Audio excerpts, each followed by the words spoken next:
Awesome. All right, chapter 40. What was that for? I want to say confidence. Confidence. Okay. What did you have, Jasmine? Mine's not positive. No. Mine was like, is used and abused. Used and abused. Thrown away. Ooh, used and abused and thrown away. Confidence. Mine is coalescing. I don't even know what that means. I know. I don't even know what that means. Yeah, you gotta define it for us. Yeah, we need the definition. Coalescing, like things coming together, everything's starting to fit into place. Okay. It's coalescing. For this chapter, though? Yeah. I'm interested to know why. Why do I say that for this chapter? Because things seem, I wrote down here, things that seem like happenstance. Which prison does he go to? Oh. Who are the people that get put into that prison? Okay. Right? The dreams that the people have in that prison.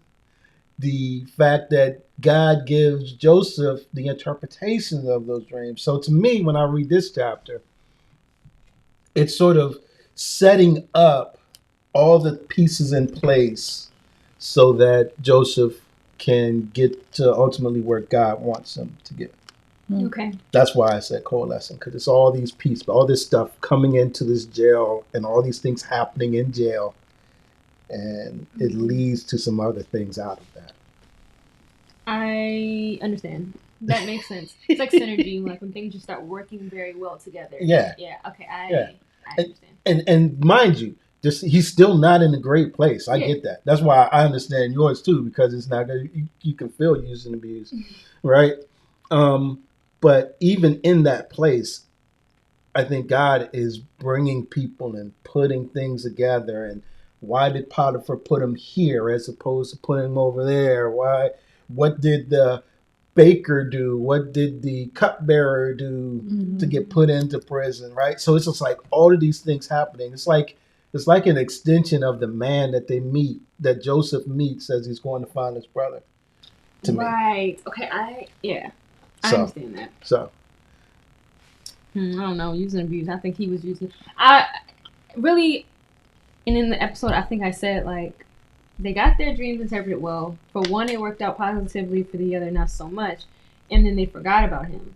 And I was like, again, Joseph was just sitting back, complacent. But no, we find out that he was like asking. He asked him, "Hey, don't forget about me, okay? I'm here. Tell him about me. You know." Like that was his attempt to get out of here. Like I just didn't. I was losing hope for Joseph because in our series, I didn't read ahead, so like I was like, okay, I don't know where this is going, but it looks pretty dark. It looks pretty dim for you because once the cupbearer was out and like it's like when people get what when people get what they need and then they forget about you and they never you never hear from them again. Yeah. But as we continued to read on, I understood like things had to happen the way they happened. And like even one of our like little reels on Instagram, I was like, yeah, if we didn't have this situation where he was still in jail, we wouldn't have anything further to read. Mm-hmm. So things had to unfold this way. I was not feeling it. Yeah. For the sake of Joseph, I was ready for him to be out too. This is what like he interpreted. That might be after this where he interpreted Potiphar's dreams. No, that was before. Or no, Pharaoh's dreams. That's after. So we're at the point where he's expressed his dreams to his brothers and his father. Mm-hmm. Now he's interpreting dreams and he's like giving God the glory. Like not me, but God. Like this is not me who's interpreting these dreams. God is interpreting the dream. And he makes it very clear in there, like he's doing all that he needs to do just for him to be stuck in the same position. So I was just like, it was a very melancholy chapter for me. Yeah, but I think the giving God the glory is why I said confidence, because his original dreams in the beginning have yet to be fulfilled. But he's still like, hey, I know how to interpret dreams still. Mm-hmm. So, we were talking about like, why are you so confident? Why do you feel like God got you like this? And even through all of this, he's still like, God can give me the answers to this. Yeah. Okay, I see that. That's interesting. That's cool. I like all of those takes. It's really all about perspective. Yeah, it is. That's pretty cool. It's pretty cool. Seeing God in this. I think I sort of stated it from my standpoint that I think that God is using all of these agents and having all of these agents' activities sort of come into this one spot where he can continue to bring forth Joseph and his ultimate plan. So I still think that here we see God's his providence and his sovereignty. He's working it out as he needs to and wants to. God always works in the waiting. But I was talking to somebody who told me, like, you don't wait doing nothing. You wait and you work while you know. And he was working and he's waiting, but it just seems like it was an eternal wait. Yeah. I mean, even to the point of I think at the end of the chapter it was. I think you may have mentioned this. It was 2 years. Yeah, like. And I think we said in the episode, like Joseph was like, "Okay, it's been 5 days. Okay, that's cool. Got a little bit of time. He's got to get back in front of Pharaoh. We talked to him a little bit, butter him up, get him back in position. But then after 2-3 weeks, it's like, he forgot me. I'm donezo. I'm still in here. I would have lost that. You know what? I think that was episode 2 when we talked about putting your faith in people versus putting your faith in God. Like trusting. Like he couldn't put his faith. Well, I guess kind of. That putting faith in the cupbearer, that he would go and speak on his behalf and, you know, talk to Pharaoh, like, hey, like I'm still here. But ultimately, I guess he's trusting God throughout, you know, the entirety of his story up until this point.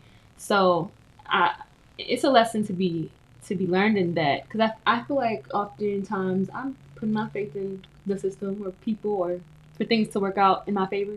When really, I should just trust God because I know God's going to work it out for me.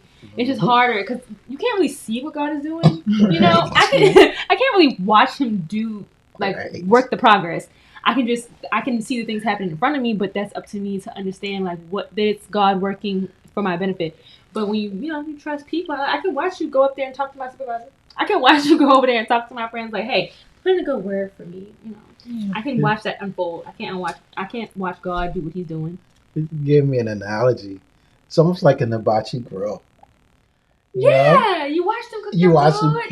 It's like this great dinner's planned, and when they go in the back, you know, of course you're just talking about with other people that you may have gone to eat with. But when it's an hibachi thing, it's like, okay, I'm expecting this good meal, and you're watching everything go into it, and the rice, and the chicken, and the steak, and the shrimp. And then when you get it, you're like, okay, this is what I expected. Yes, exactly. But we don't get that insight. I know, and it sucks. It's hard, and I put this down as well, that God interprets dreams, and Joseph stands on business, on God's favor, and what has been given to him. And I put after that is faith. That Joseph is believing. Yeah. Joseph has faith. He understands that God's going to carry out what he... So it's like, I mean, I see the meal being made, but I know it's going to be good.